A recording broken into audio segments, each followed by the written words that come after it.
In my free time, whenever I'm in between assignments, I try exploring.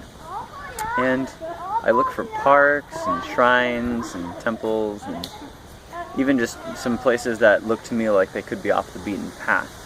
So imagine my enjoyment and complete satisfaction when I find this beautiful park where I'm surrounded by people taking walks, kids driving remote-controlled cars, and boys playing airsoft in the middle of the park. And I'm on a swing set, and there's wildlife everywhere, and I am just at peace. It is really quite wonderful. And I haven't talked with you guys in a while. I've been pretty busy the last few weeks.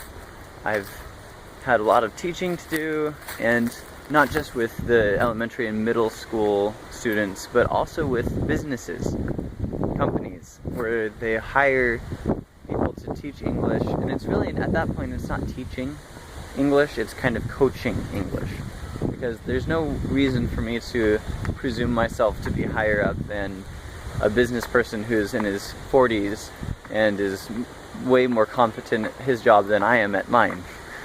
So that's why I don't call it teaching English, it's coaching English. I'm helping them to practice speaking and listening in English, and more specifically sometimes helping them to practice their skills that they'll need in their jobs, wherever they're at. I guess I would just comment on the joy that I've found in teaching younger kids, elementary school age.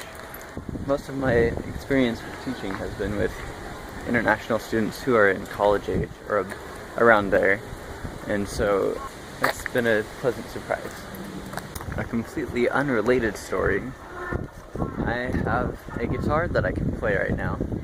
It's because I'm borrowing it from the son of a pastor from a church that I started recently attending. That's not too far from my house, and the people are really welcoming. Some of them know quite a bit of English, so I'm able to have a conversation with them. They're able to translate the sermon into English for me, even like right when it's happening or afterwards in a summary format.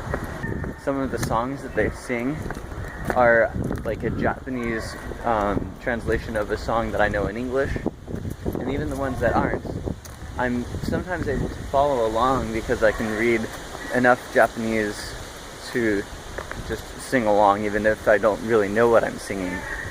And I'm also going to be joining a gospel-style choir that this church has, so that's cool too. Basically, what I want to say is I'm starting to get used to Japan. It's definitely still got its quirks to it, and I'm still definitely having to learn about the ways that it's different from the US, and the way that its culture is different, the language, even just the little tiny things that I'll talk about later. But the point is, I'm learning what it's like to live in Japan, and I'm not an expert at it yet. I'm only barely scratching the surface of all of this, but I'm really starting to enjoy myself. It's been a great experience so far, and I'm really looking forward to how this is going to turn out for the rest of the time that I'm here. And you now are able to experience with me another piece of Japanese culture. If you can't hear it in the background, there's a chime, like some music, basically, little simple bell melody. Everywhere that I've gone so far, they'll play this music, and I don't know if it serves any other purpose than to signal like, okay, it's 5 o'clock or it's this hour. Well, I'll talk in another video probably soon about all the little details about how it's different from the US. But at any rate, that's all for now. So catch you later.